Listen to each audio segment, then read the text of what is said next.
Voilà, donc les petits chats pour les vues.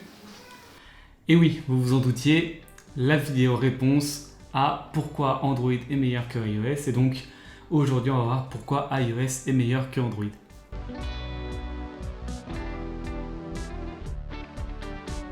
Bonjour à tous, moi c'est Jules et aujourd'hui on va voir pourquoi iOS est meilleur que Android. Commençons dès maintenant avec le point numéro 1, à savoir la vie privée.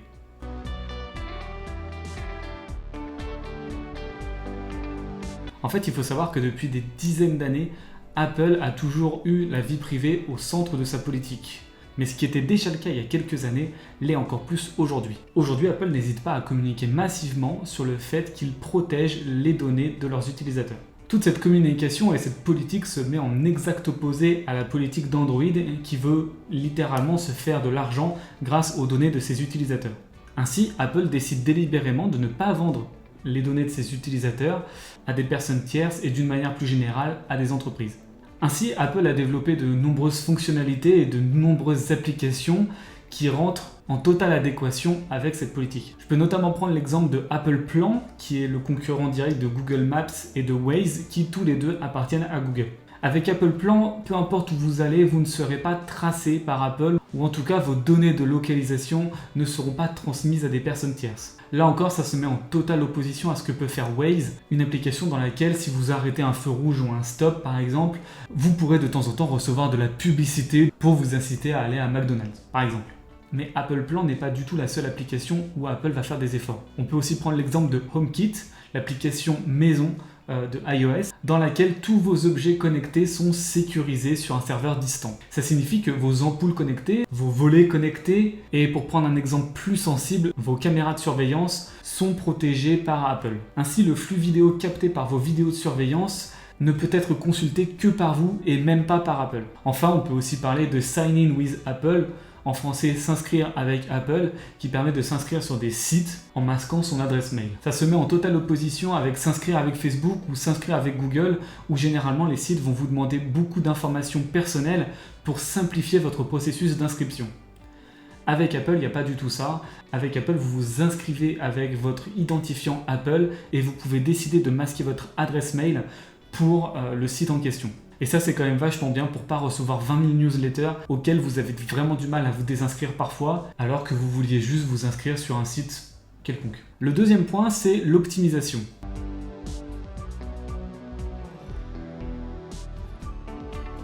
En fait, pour parler d'optimisation, on est obligé de parler de software et de hardware. Alors, qu'est-ce que c'est le software? Qu'est-ce que c'est le hardware?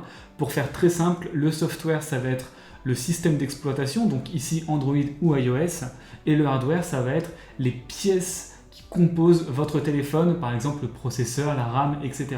Dans tous les téléphones Android, hormis ceux de Google, vous avez des pièces de téléphone qui composent donc un téléphone, et avec ce téléphone, les constructeurs vont donc implémenter Android dedans. Apple fait ça complètement différemment, c'est-à-dire qu'ils pensent les pièces et le logiciel, donc iOS, à l'intérieur au même moment. C'est-à-dire que tout est optimisé, tout est construit pour que ça marche de la façon dont Apple le désire. Ce qui n'est donc pas du tout le cas avec Android et qui ne permet donc pas au téléphone Android d'être parfaitement optimisé. Je l'ai sous-entendu tout à l'heure, il y a une exception avec les Google Pixel de Google, puisque Android appartient à Google et les Google Pixel sont faits également par Google. Ainsi, Google maîtrise son système d'exploitation et le téléphone qui va avec le système d'exploitation, et ça rend des téléphones à peu près aussi bien optimisés que ceux de Apple. Alors c'est bien beau tout ça, mais qu'est-ce que ça permet concrètement l'optimisation? Eh bien c'est le sujet de mon troisième point, à savoir la durée de vie.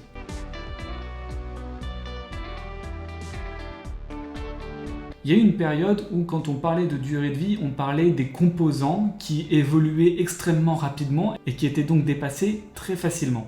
Aujourd'hui, en 2020, c'est plus vraiment le cas, même si les composants évoluent, évidemment. Ils évoluent plus aussi vite qu'à une période. Donc aujourd'hui, quand on parle de durée de vie, on va surtout parler des mises à jour faites par les développeurs. Ainsi, Android a des mises à jour, iOS a des mises à jour, tous les téléphones, d'une manière générale, ont des mises à jour. La différence, c'est que ces mises à jour ne sont pas là que pour ajouter de nouvelles fonctionnalités, elles sont aussi là pour corriger des failles ou corriger des bugs. Quand vous avez un iPhone, les mises à jour sont proposées quasi instantanément après leur sortie, puisque c'est Apple qui propose des mises à jour pour les téléphones Apple. C'est donc normal qu'elles arrivent extrêmement rapidement. Mais quand vous avez un téléphone Android, c'est Google qui propose une mise à jour pour Samsung, pour Fairphone, pour Oppo, pour Xiaomi, etc., etc. Et donc les mises à jour peuvent mettre assez longtemps avant d'arriver sur votre téléphone. Et au-delà du fait qu'elles peuvent mettre assez longtemps avant d'arriver sur votre téléphone, parfois elles n'arrivent tout simplement jamais puisque le constructeur a déjà développé un nouveau téléphone et ne s'occupe donc plus des téléphones précédents. Par exemple, si vous avez un Galaxy S8 en 2020, il y a de fortes chances pour qu'il ne soit plus mis à jour du tout aujourd'hui. Et qui dit téléphone pas mis à jour, dit téléphone potentiellement piratable, puisque comme je l'ai dit, les mises à jour permettent de corriger des failles de sécurité. Et donc si vous avez une faille de sécurité très importante sur votre téléphone Android, ça arrive extrêmement souvent, et bien si la mise à jour met 6 mois à arriver, ce sont 6 mois que vous allez passer avec un téléphone potentiellement piratable très facilement. Alors que sur iOS, les mises à jour peuvent mettre 24-48 heures dans la majorité des cas à arriver, on va dire 1 semaine, 2 semaines grand max quoi. Au-delà de ça, les mises à jour proposées par Android sont disponibles pendant 1 an et demi maximum. Comme je vous le disais, le Galaxy S8 n'est déjà plus mis à jour alors qu'il a 2-3 ans. Le gros point fort de iOS donc, c'est de proposer des mises à jour pendant en moyenne 5 ans sur les produits. Ainsi, vous pouviez disposer de iOS 13 sur un iPhone 6. En d'autres termes, peut-être que votre téléphone Android a 5 ans et fonctionne toujours parfaitement bien, mais ça ne veut pas dire qu'il est exempt de défauts. Parmi les défauts qu'on retrouve chez un téléphone Android qui a 5 ans, qu'on ne retrouve pas ou peu chez un téléphone de la marque à la pomme qui a le même âge,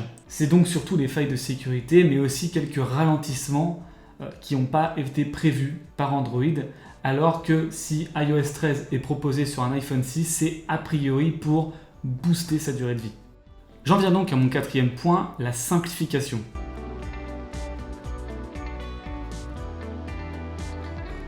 Pour certains, c'est un argument qui n'a pas vraiment de valeur, mais je vous assure qu'au quotidien, ça a une vraie valeur ajoutée. Je l'ai dit dans l'épisode précédent, Android permet certaines choses que iOS ne permet tout simplement pas. Mais il faut bien pouvoir les paramétrer ces choses, et donc ça crée des menus, des sous-menus, des sous-sous-menus dans Android, et les utilisateurs peuvent parfois s'y perdre assez facilement. Et donc des choses qui peuvent paraître essentielles d'un certain point de vue pour Android n'existent tout simplement pas sur iOS, et ça simplifie donc beaucoup les menus. Au-delà de ça, on peut aussi parler du design qui est quand même beaucoup mieux fini sur iOS, et qui rend les appareils d'Apple beaucoup plus agréables à utiliser au quotidien. Et en fait, que ce soit la simplification des menus ou le design, force est de constater que les appareils iOS, de mon point de vue, sont beaucoup plus simples à utiliser au quotidien, même pour quelqu'un d'assez expérimenté en informatique. Et j'en viens donc à mon 5e et dernier point, l'écosystème.